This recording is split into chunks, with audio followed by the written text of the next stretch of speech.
All right, welcome to the stream. Today the plan is to start developing this game called Possessor, which is going to be some cyberpunk game in the future where everybody has something called an Eden chip installed in their brains, which connects them to an altered reality. Today the plan is to start developing this game called Hold on a second. Which is going to be some cyberpunk game in the future where everybody has something called an Eden chip.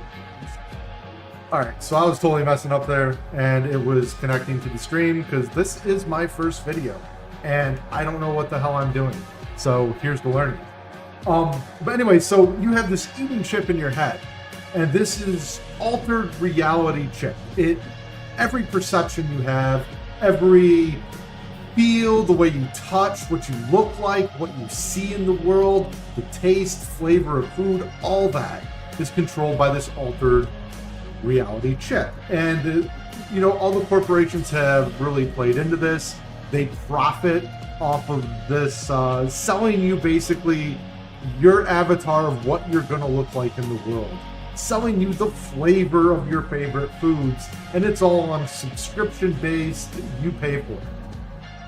Now in this game it is mandatory to have this Eden chip to be connected to this net. It's considered rude or off base if, let's say, you're very pretty and you don't have an Eden chip, and people can see you as what you are, then that is considered quite rude. Or something of that thing. The thoughts are still formulating in my head. This is, where we're going to go through, I'm going to build this game up from the ground up and hopefully kind of explain my process and impart some knowledge. And I also want to apologize, being my first ever video or stream or anything, that I might be a little, because, it's basically me talking to myself in an empty room, and that is in its own way just a little weird. So we'll work with it and see where we go. So as you see, I have pictured here a rough idea. I made like a layout of this game because I just was playing with the design, and if somebody wants me to go through how I did that, I can do that. I'm not saying I'm the best at graphic design. I'm still learning a lot, so maybe I'm not the best to learn from, but if somebody wanted that, I could make a video from it. But in general, here is the base layout. What I have written there is nothing great, and the art is just a stock photo I took and did some effects to maybe jazz it up for the book and give a stylistic approach to this. I will probably be making some of that later, but that's not where we're going to start. So one of the first thing I did is I came over here and I made a bunch of master pages. I started with a page like this. It's just the basic 2 titles, and then there's a couple text boxes. Over here I have a text box on the right, which I will fill, and this will be the main part of the rules, or on the left. And on the right here I have like a much smaller column, and this is going to be like examples of play, GM, flavor text, GM notes, and other, little important information that gives context to the rules on the left-hand side. Up here's a basic title. So what I do when I'm designing a game, I create several master pages. I create one of 2 titles, because that's common. I create one of maybe just a title on the right, if the page before spilled over, and you're still writing. I create one, same thing on the left. Create one with no title for just like pure text pages. Hopefully I don't have many of those in my mind. And then I take a couple, like a full page photo on the right and a full page photo on the right, the left on the first one. Sorry. So yeah, that's what I did. That's the master pages. This lets me just add in pages really quick to the documents I'm making and have them formatted, and I am good to go. So coming over here to the pages part, I've got very little here. I just got like a blank first page. I usually don't even like to fill this in. This would be something, let's say, like table of contents, which doesn't fit, of course. So we'll go up here, we'll kick it down. All right, it fits there. Good to go. Okay, so that's our table of contents. I'm not going to mess with that now. Then I come down to this. This is roughly how my pages. Shells are actually going to be classes, right? So I'll take out here, I'm going to draw myself a frame, make it white in the background, and give it some generous margins to just make it nice, and give it a nice font that matches, and maybe like 16-point font. This is where I'm going to write notes, you know, so shells, I've got, you know, what the heck's going on there? Then medium. Maybe I'll go bold. Okay, so here we go. I've got this. Let's just get a base thing. These are my classes. All right. What are they? You know, I've got them written here. They are Cipher, Echo, Architect, Demonic, Stitcher, and an Eraser. I don't fully know what these are going to do yet. I know this is going to be, you know, erasing memories, maybe more of a bruiser. You know, Stitcher is going to, you know, harmonize with other,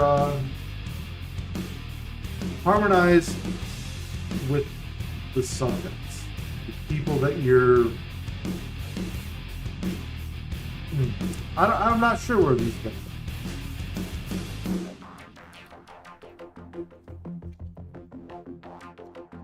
Breaking encryptions. With Cipher would also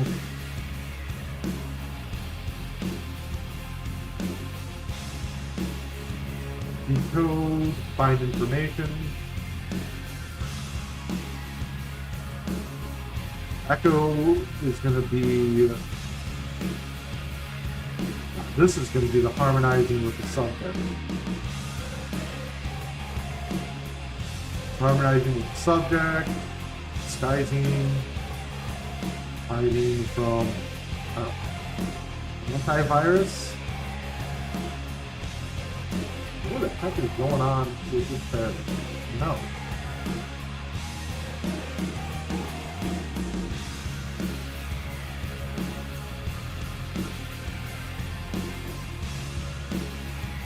Why that went to that craziness, I don't know. It just starts there. You gotta. Alright, so, you know, hiding from antivirus. I'm not sure that's gonna be the name of that, but the idea in my mind is that you have these chips in your brain. They're really, very few people have the ability or the wherewithal to be able to drift or jump into the minds of other people in order to possess them. And as a character, you play those possessors. So the idea is that there are various antiviruses to stop yourself from being hacked. And these are going to like represent themselves probably as like a timer or a threat chain, if you know me. And we'll talk about that later, but they're going to have things and consequences that happen as you move through and you're detected. So an Echo is going to be somebody that kind of helps you evade that detection, harmonizes with the subject, you know, their various memories.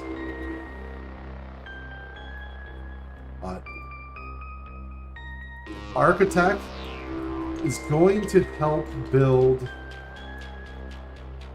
the engram field. And what is the engram field? Engram field is what I'm using for the mind space. Engram is like a physically manifested memory, and an engram field is just going to be like the mind space that you invade. It's going to be like full of several zones, and these zones are going to have rules, and you got to, you know, time that they destabilize, and you got to work through here to get the memories and accomplish your mission inside this engram field. All right, the mnemonic, something with memory. Right, it's gonna get the memories, maybe something called engrams, which I think is gonna be like an item in this. equipment. It's going to be like an engram to install memories and go into the mind space. And that's the base idea for the class.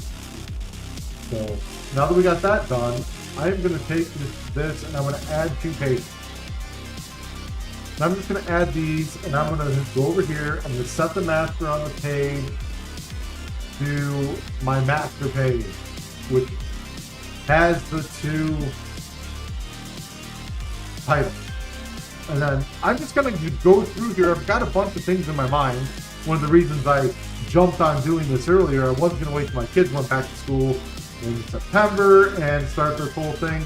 But I had too many ideas, too many good ideas. I didn't want to let them just flounder and go to waste. So I'm going to walk through here some things I want to talk about. That's all I'm looking. I remember just constant, the future. Like, and where are we at, right? And then I'm going to do the Eden chip, which is what you're going to have in there. And before I make, actually, even before I do this, let me delete these real quick. Before I do this, I want to create just a few text boxes right here. And I'm going to format these text boxes because I like things to look good. So we're going to start in EXO. So we will just drop down those 10, 5.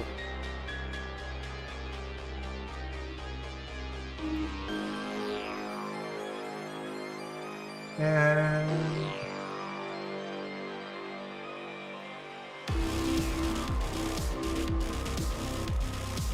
those. And we'll just give it the old push.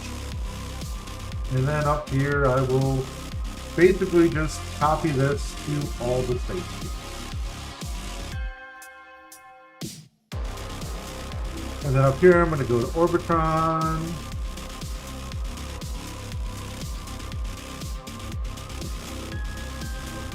And I'm going to center this. And I'm going to undo it. And I'm going to give that a push. And then I'm just going to do these to all of this because, well, why not? Which is setting me up so that in the future, as I'm going through, I am writing notes, I am doing the thing. And I will set them nice, organized.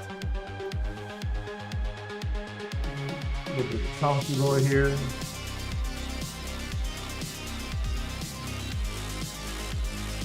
And I'll just throw something like that. I can always change these later. And then I'm going to go and I'm going to copy them. And I'm going to add them over here. And now I've got like page set up with my note space. And I'm going to come over here to the right. And I am going to duplicate these 2 pages. And then I'm going to select 4 pages. I'm going to duplicate those 4. I'm going to select them. Duplicate again. Until I have like a wad of pages, right? Just a whole bunch. And it sets up. I've got all this room. It's already, each one of these is set up. If I want to change them, any one of them to a new thing, I can just go over to this left here. I can click a page. I can apply a new master. Let's say I want the photo on the left thing. Bam, photo on the left. All set up. All right. Go back to my master because we're going to leave it there. Bam. All right, so I go up here and let's start in the first one. Now I'm going to start writing the things that I want to talk about. Let's see the future. We're going to have the Eden chip. Over here, I'm going to throw in just Eden chip. What is the Eden chip? Augmented reality device. It is.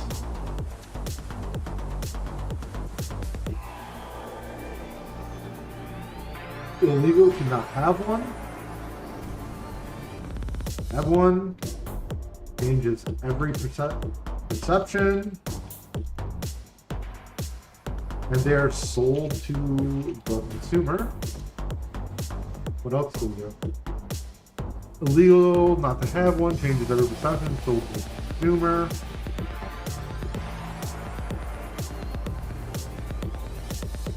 Used as a means of plot control, enforce conformity. It's like 1982 vibe. Okay? Then I'm gonna dot down here. I'm gonna write something about possessors, right? Just because it kind of fits with the Eden chip. Invade the minds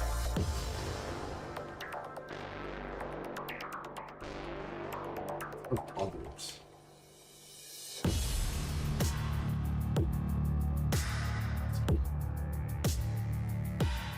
And then that's the Engram field. All that minds. So they invade the minds of others. They can, what do they do? Alleviate trauma. So they can go in the brain, excise traumatic thought, excise traumatic memories,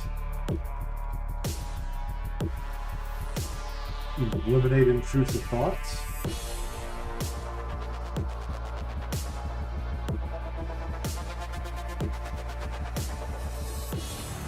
retrieve forgotten information,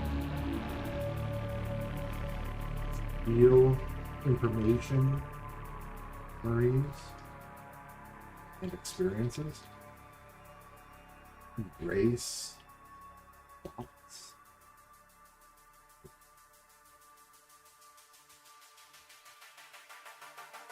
erase memories, alter memories.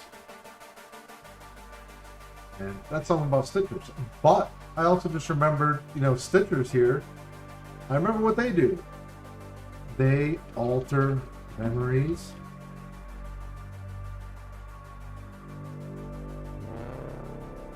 And repair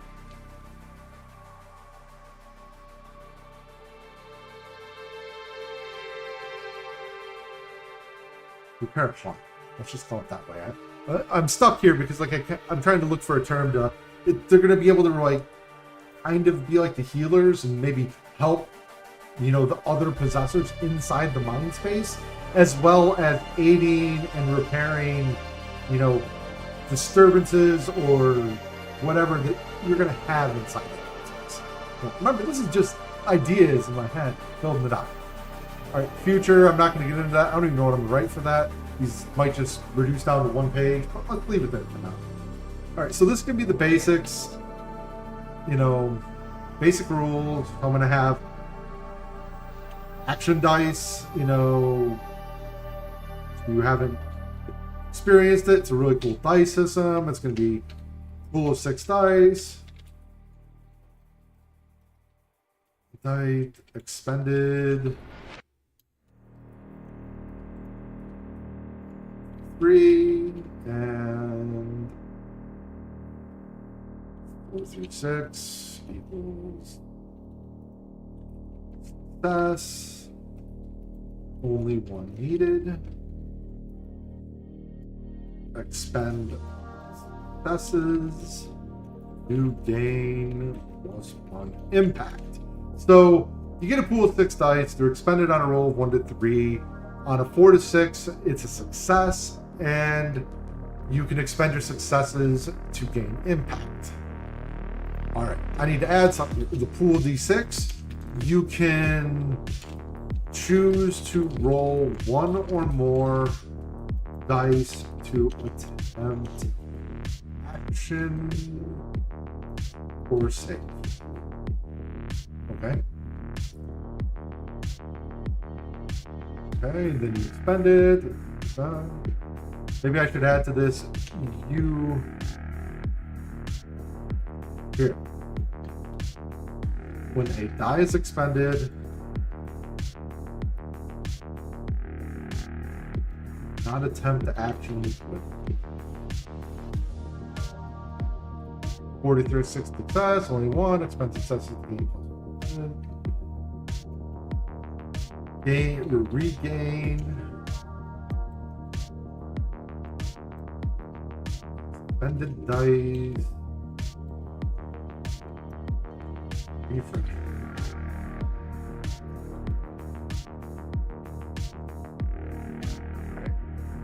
Action dice. Let's pop over here. Turn order.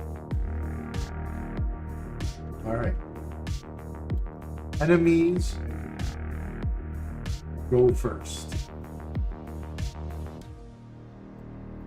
Spend 1 die or 1 action die to seize the initiative.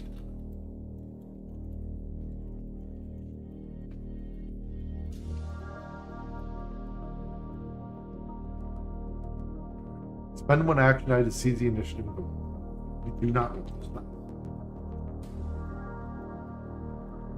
So the idea is like these action dice, you roll them, they're expended. There's like 50% chance of any die that you roll, you're going to lose that die. Think of it as like a stamina thing where you're losing your ability to keep going. And then you can expend a success to gain more impact. So you can choose, you don't have to expend your successes. You only have to expend them if you want to get that impact. Impact is like super important. This is based off a little bit off Biomancer system, but here I'm going to have it even be more important. 4 impact is what I'm thinking is like a mortal impact. It is the pinnacle, right? So expending 1 success to gain +1 impact is a pretty powerful thing, but it also is costly. All right, so regain them with a refresh action. The idea is this refresh action is costly. It's going to disrupt or cause distortion with the patient you're in. And if the distortion clock or threat chain in this case fully fills, then your connection is broken and you're ejected out of this, dive inside this person's mind, this possession, which can have very bad consequences. And I'm going to have some rules for that, I think. And, I want it so that, really bad case, the patient could actually, and that can have like its own ramifications within the narrative outside of the net space. Though most of the game is intended to take place inside the mind space. That's where your characters are strong. Outside that, it's real world rules where you would die very quickly from a gunfire or something like that. So, all right. Turn order, enemies are going to go first. You can expend that die to seize the initiative to go before them, but that again has cost because it feeds down into that, refresh action and the distortion building, the consequences inside the narrative. So it's costly. So enemies go first. Spend an action die to seize the initiative to go before them. Turn order outside this is determined by the players. Yeah, can't type. And then the last thing of this is every player must have a turn. The one I like is default to clockwise around the table from the GM. I like to put this in there because, sometimes when every player must have a turn, and it's players make up their own turn order. There's players that they're not assertive as much, or they don't jump out there, and they tend to be silent in the background. Defaulting to clockwise around the table if somebody hasn't gone, you're just checking, and if there's arguments or disagreements or anything like that about who's going to go first, you just go, well, the next person is you because you're clockwise. So having that written in there is a nice thing to fall back on as GM, but I definitely really like the players making up their own turn order based on what they want to do, how they want to accomplish it. There's enough talking. Turn order, action dice, your turn. Let's define what a turn is. Let's see, you're gonna have 1 move or 1 action, or 1 minor action, 1 major action,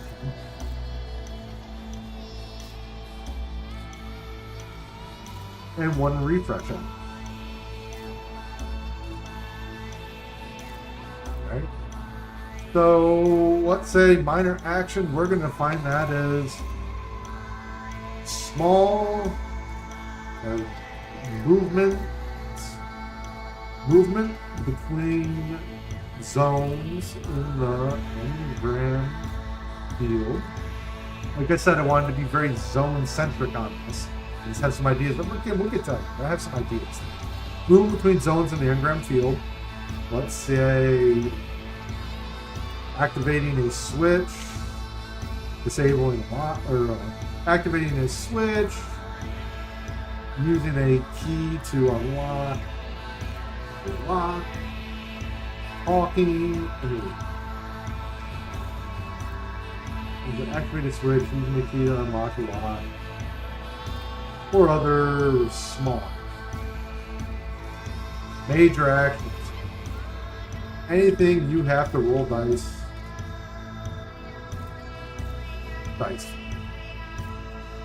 Big moves within the narrative.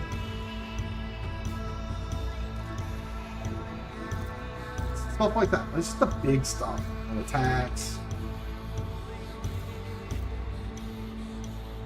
And then I need to add in a save here. And a save is when you are facing harm, consequence, actions,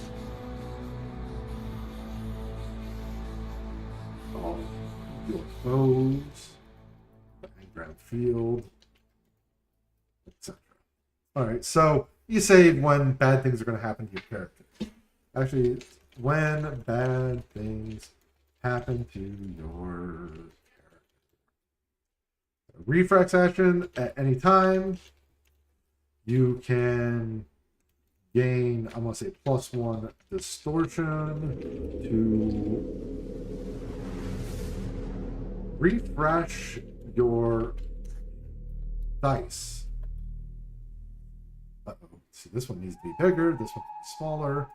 Let's go. Ooh. Man, action dice. Well, let's do this. Refresh. All your expended action dice regain all that are successful +1 additional. So you always get at least. The odds are, if you've got, let's say, 6 dice expended, that you're going to be able to find one. And this lapsable note will leave. So that's like the basics, you know.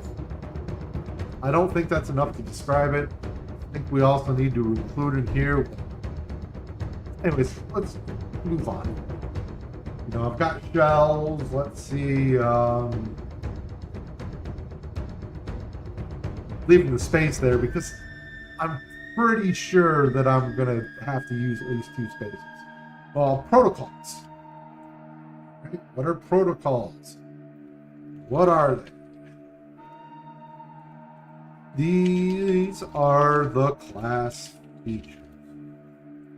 They are specific.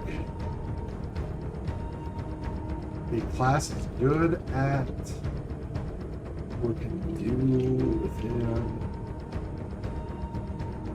So they're the class-based things you can do within the game.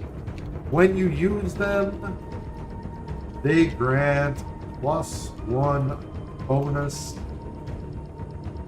for action or skill. Protocols, we're going to have programs. These are your special abilities.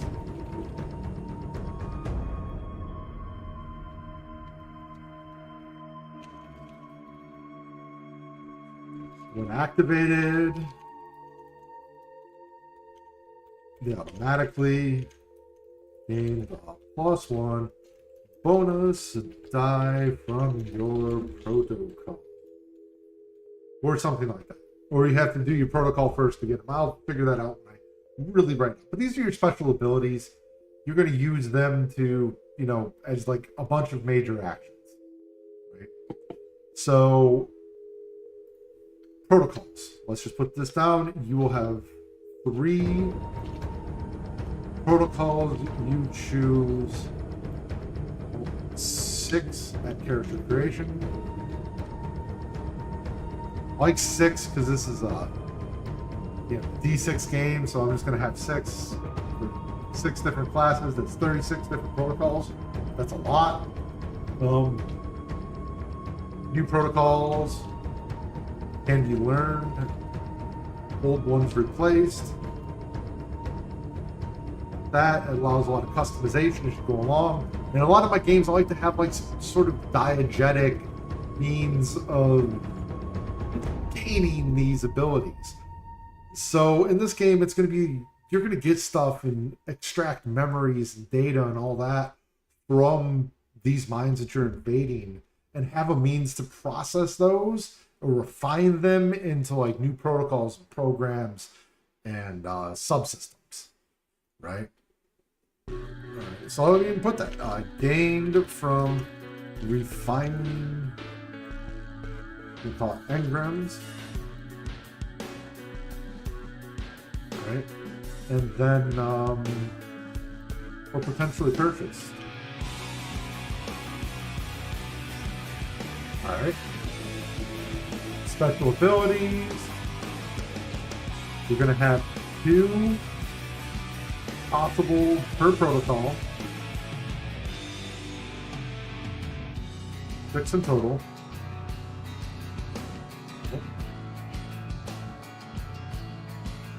Programs. The same protocol.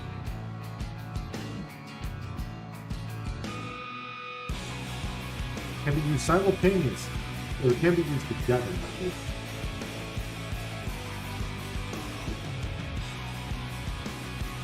And benefit each other.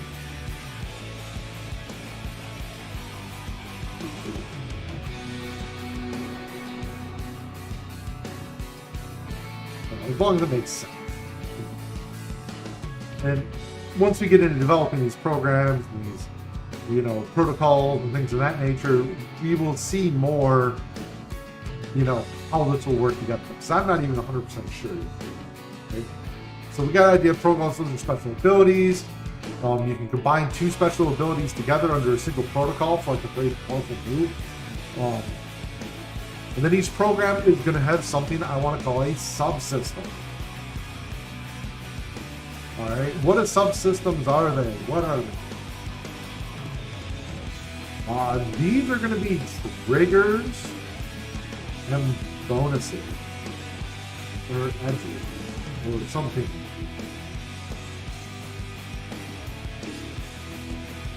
Triggers and edges. I'm just going to call them triggers and pains. So what they're going to do is trigger. This would be a set condition where the program, they're equipped to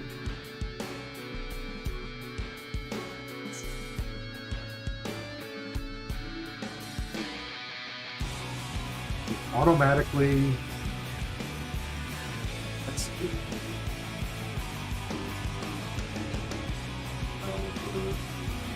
Inspiration here is instinct from Burning Wheel, when but a lot of these might even be like character defined in some ways, or I'm going to have like roll tables when you get them from engrams, things that nature. But you're setting a condition where if this happens, then this program will activate. So let's say you've got like some sort of attack program, that disrupts like what am I going to put it? So inside the engram field, you're going to have like basically bind monsters, right? And calling them like manifestations, things of that nature. So you could have, what if a manifestation tries to come like get you, this is going to activate and it's going to set a program which like pushes them back or something of that nature, right? All right. So to activate these, to activate a trigger, you must expend a die. Again, you know, working back into that, pushing you towards distortion, the more power you wield inside, the more you disrupt the mind space, how fast you do it, degrades your connection. So you can activate these. Let's expend a die.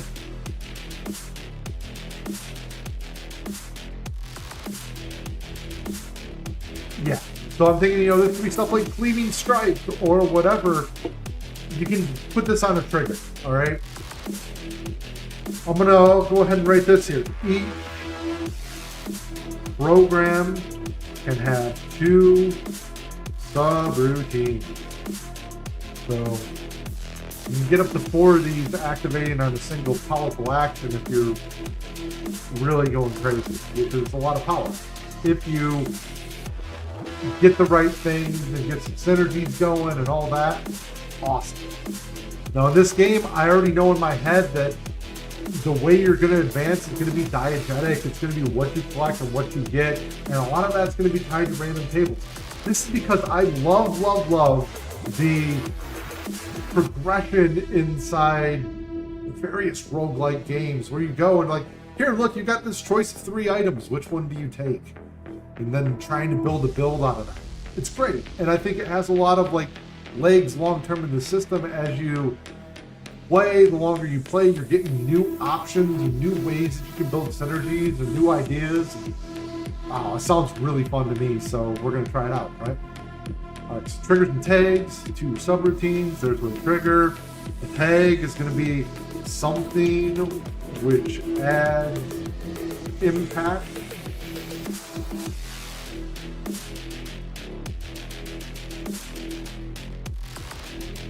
When a certain tag is present. Okay, so that's basically what subsystem I'm going to add in. The last thing that I want to put in here is ending. What are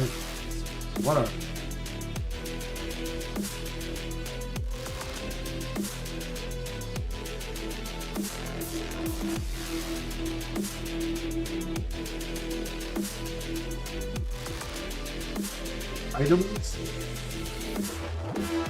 gear, equipment, what? Purely in the Ingram field. The mind space.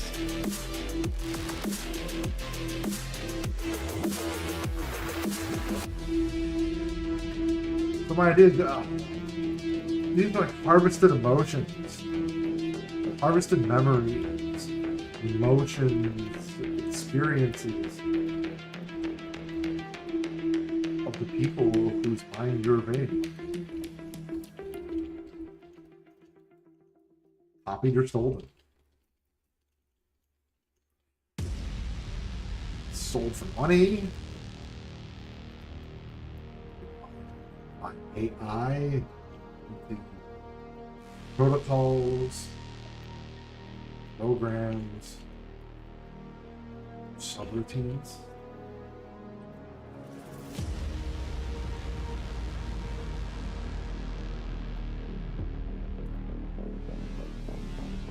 Alright.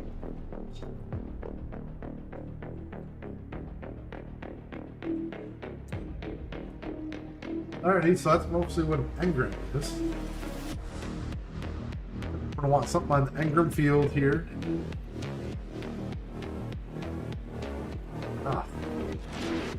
Alright, and I'm just going to throw this here. This is the mind state.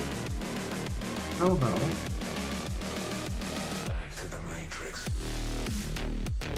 Alright, here we go. Mind.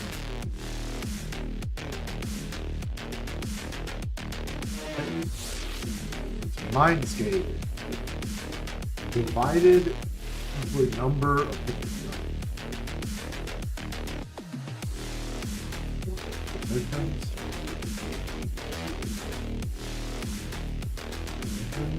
Zones.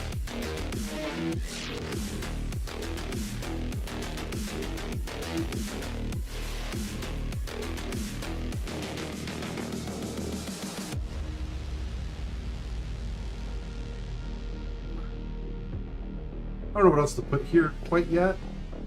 There's a lot that goes with it, but, you know, there's things like distortion, various zones and what they do. Well, maybe we'll do that. Maybe let's talk about zones. Let's talk about distortion. This is going to be tracked.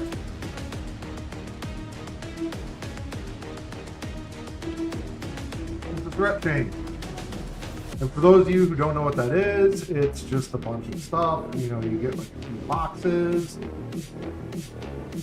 Right? You get a couple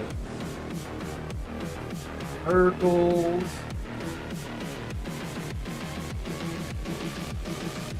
Back to the Matrix.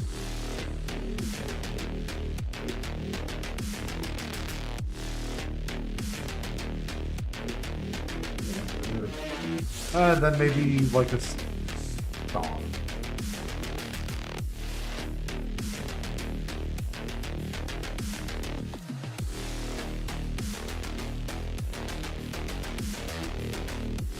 And you basically just take these things and you connect them.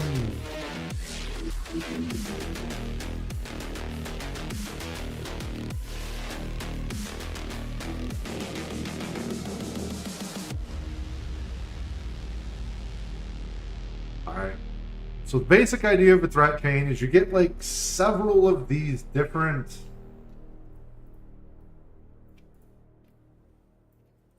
options. It's like a progress bar. As you move along, you go here, here, and it moves up. Like the little squares on distortion are going to be nothing. The bigger ones will be like something like a manifestation happens. The big squares there, they're going to be like, or the big, what do you call it? Stars are going to be really bad shit, really bad things coming after you. Breakdowns of reality, the zone flips, you know, whatever. I haven't figured it all out yet. And then when you reach the end of the chain, the distortion's completely full. The connection is severed. Bad things are going to happen. Right? As you act, you know, delete memories with refresh action dice. Fail. The distortion will increase. Different nodes on the threat chain have different consequences. And then when the chain is full, connection is severed, damage behind player or PCs, and potentially narrative consequences, applications. Just, I want a random roll that some very bad shit's gonna happen. So this is, you know, roughly what's going on. Alright. Zones are different areas of the mind. The mind, once entered, must be stabilized. Alright. Destabilization increases explosion. Maybe harms the player. Alright. Have rules.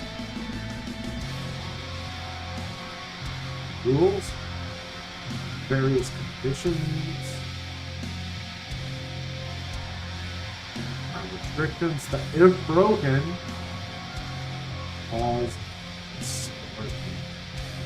So the idea is here, these different zones are going to have different rules. Like, you know, I don't know. I haven't quite figured that out.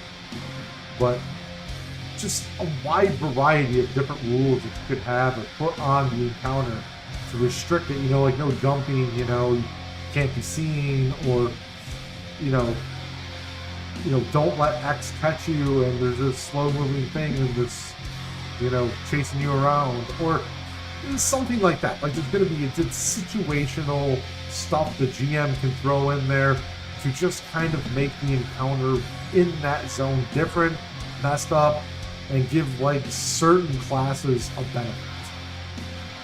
Right? Remember, it takes an action to move between zones, so it's not that big a deal to be in there. You know. Anyway, so that's the idea. They have the rules that you can't break. It sounds really weird, but I think it'll be really fun in play. It allows a little bit of that gonzo type energy where shit can just get really weird, but then you're also completely in someone's mind. So getting weird just seems like it should happen. Yeah, so alright, when they're destabilized, this is on a timer. A number of rounds. So you just have to, like, you know, let's stabilize it.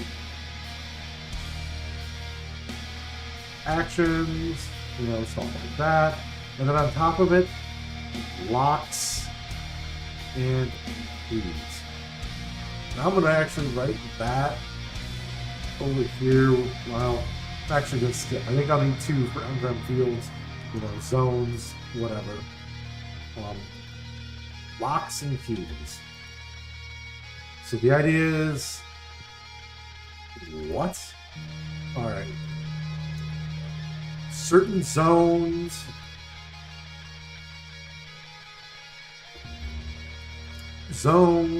engrams, and other things you are trying to obtain. I don't have it all figured out yet. Pain can be locked and require you to retrieve a key from a certain location.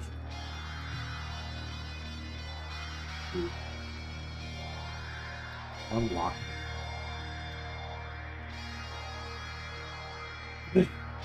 Now, when you think about what this is, you're in somebody's mind. They've got things locked away, and you're looking for keys to unlock. So let's say, like, let's use that trauma thing. You're going in, you're trying to get their trauma and exorcise it from them. That trauma might be repressed. That's a lock. Right? And you need to find the key. So you need to go into the other memories and, like, find the thing that's going to allow you to open up that lock thing.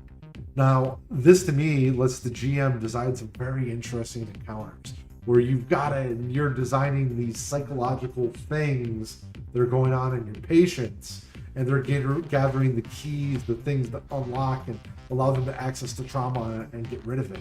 Or even like you're trying to take away a seditious thought of some rebel and you're trying to erase it. And you go in there and maybe he's had some training in how to structure his mind and he's got it locked away. And you need to go find that key. You need to find that thing that's going to break through his mental fortitude, his training, his resolve, whatever, so that you can access these hidden things in your mind. You know, for good or bad.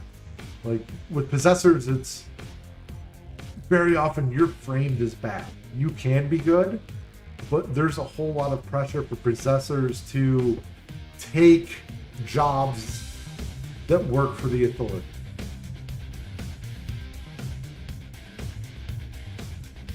All right.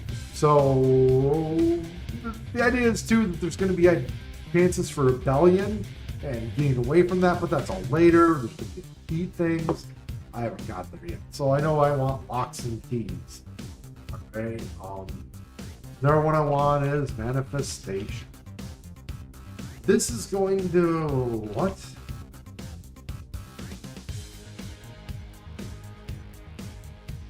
All right. So breachers, malignant programs.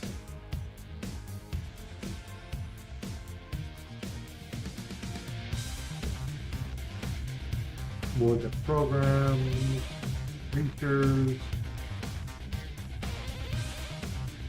things the mind brings into reality. In the Engram field. So, you know, this is like nightmare shit, right? Straight up. You know. These can also be environmental oddities.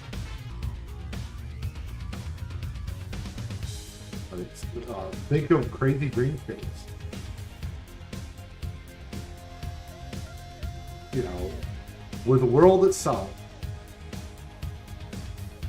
what's with the green? So that's like a big part of it as well. So it's not just creatures, it's not just nightmare shit, it's environmental oddities, you know. Yeah, stuff like that. Issues, problems, or just what's this called? Lots of keys, manifestations. Another one I want is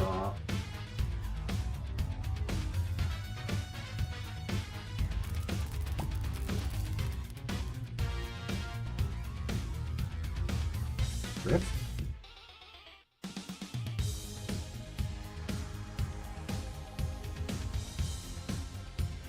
Oh, page size I'm using, it's a B5 actually. It's not 8.5 by 11. It's, like I said, B5. What is that? 9.6 by 10 inches, or it's some weird. It's some. I'd have to look it up. I don't know it off the top of my head. I might be able to find it. 176 millimeters by 250 millimeters. So whatever that is, in inches. I'm not sure. Anyways, sorry it took a while. Drift. This is loss of your identity.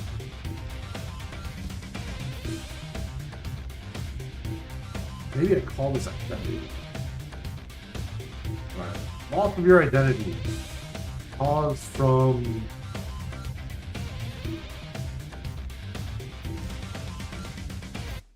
drifting with other minds. Right. Gaining and handling dangerous engrams.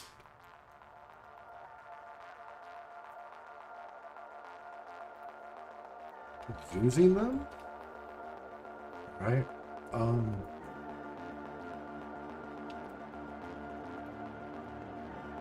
Getting expelled.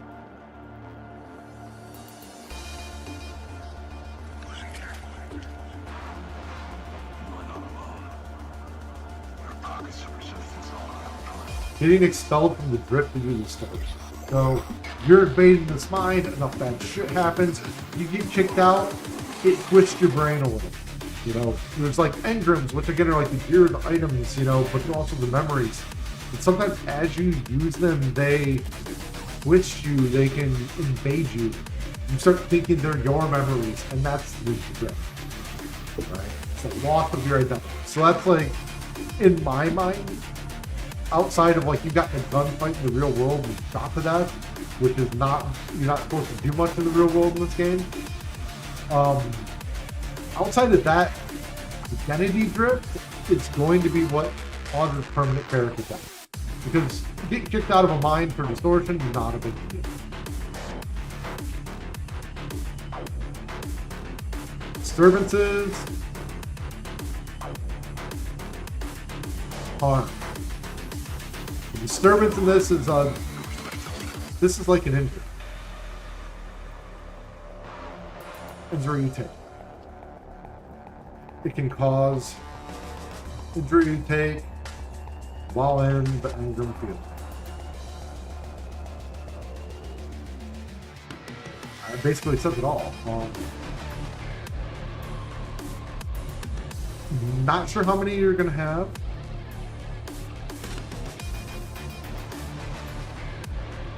I'm thinking I will just have a light, heavy, savage, and mortal. I don't know how about the mortal. Critical? They're light, heavy, savage, and critical. These are like the 4 impact levels, so you just get knocked out. You're not alone. So, you know, like 1 heavy would be like 2 light, 1 savage would be like 2 heavy, 1 critical would be like 2 savage. So you have like a number of hit points that just kind of increase and get worse as you go. So if I wanted to like visualize this, I might draw like some circle, maybe a line.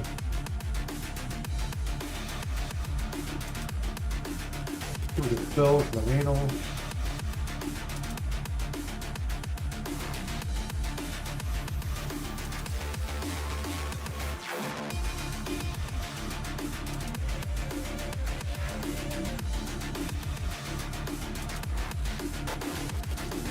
So if I was looking at this, you know, I would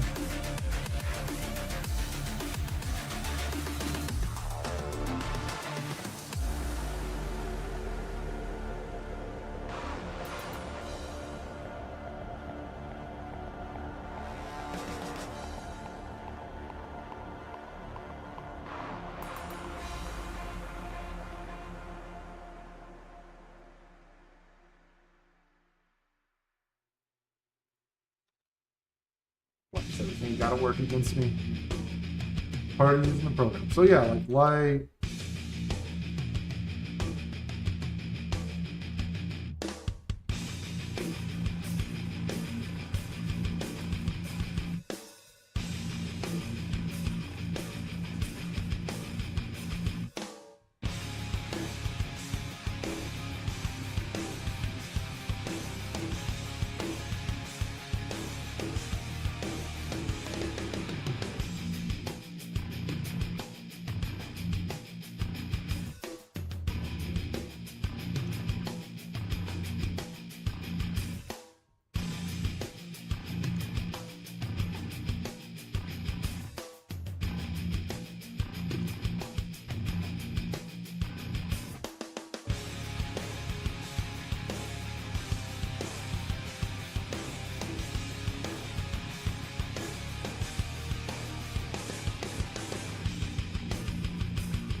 Alright, now that I've got a little thing made, I'll go over here. I'm just going to grab myself a shape.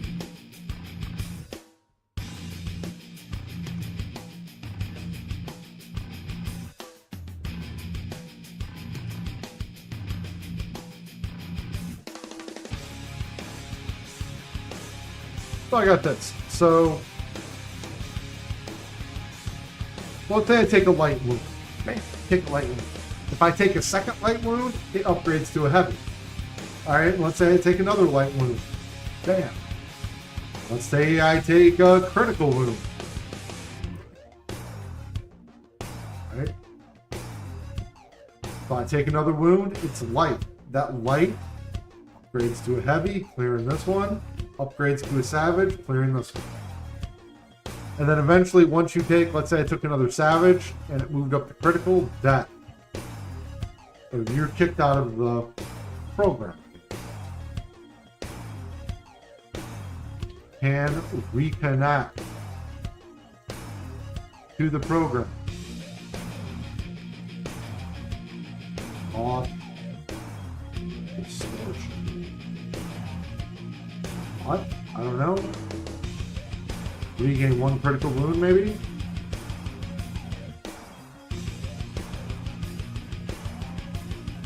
Regain 1 critical disturbance?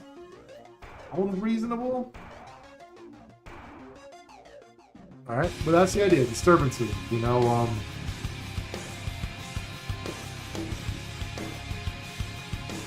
let's see, they will have mechanical downside, like an injury. The idea.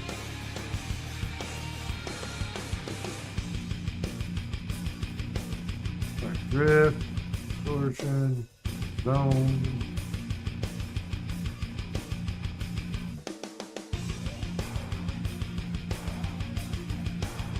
Huh.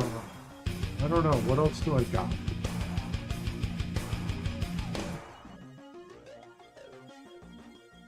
Guess I should write impact. What is it?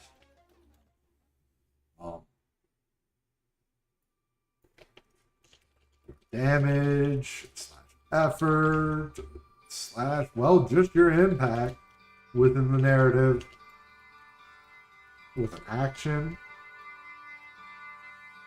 or the danger you suffer from an action against you.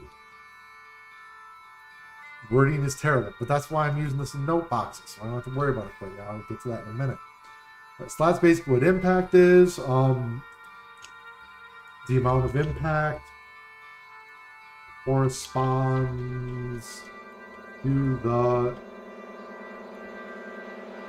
nodes on the threat.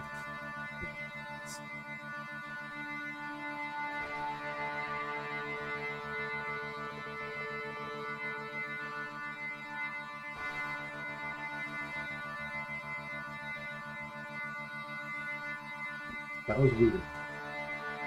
It's doing something.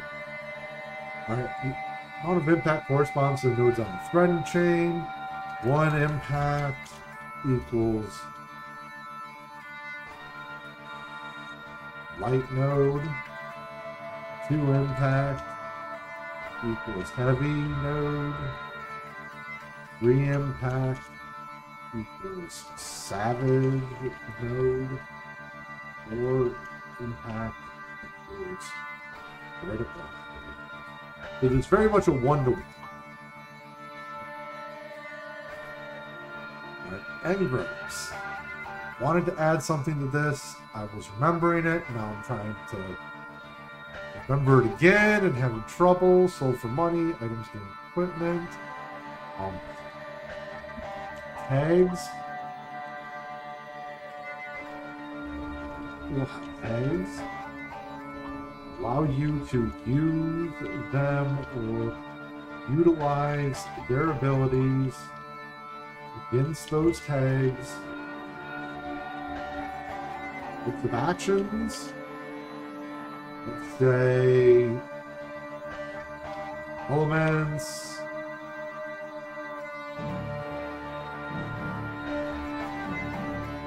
Anything like. The basic idea is they are going to have like a tag, and when that tag is present, you can utilize it. You know, that might provide impact or bonus tags. Guys, they will have 3 uses each.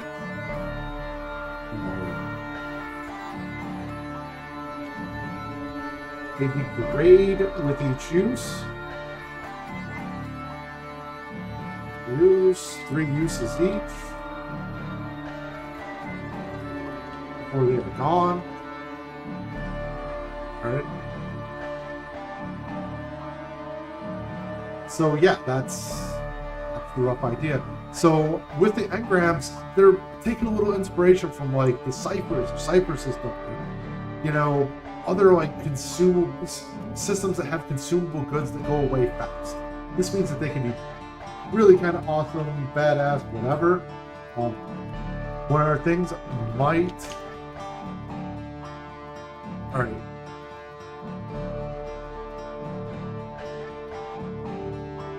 They degrade with each use? Nah. They are exfoliated.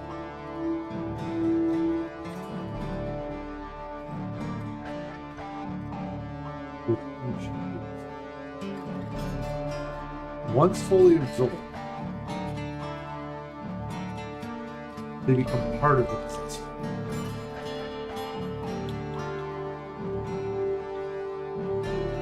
Right?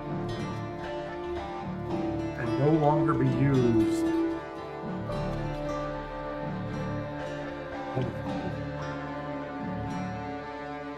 within the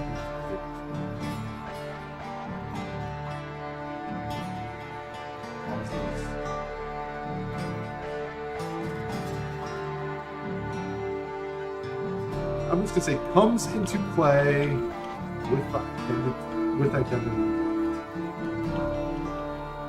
So my basic idea, and I'm not sure how exactly identity drift's going to work. It's going to be some sort of, thing on your track that you're going to do. But I want it when you completely expend, when you absorb that engram of the people that you invaded, it causes that identity drift. It causes that disconnection from the self.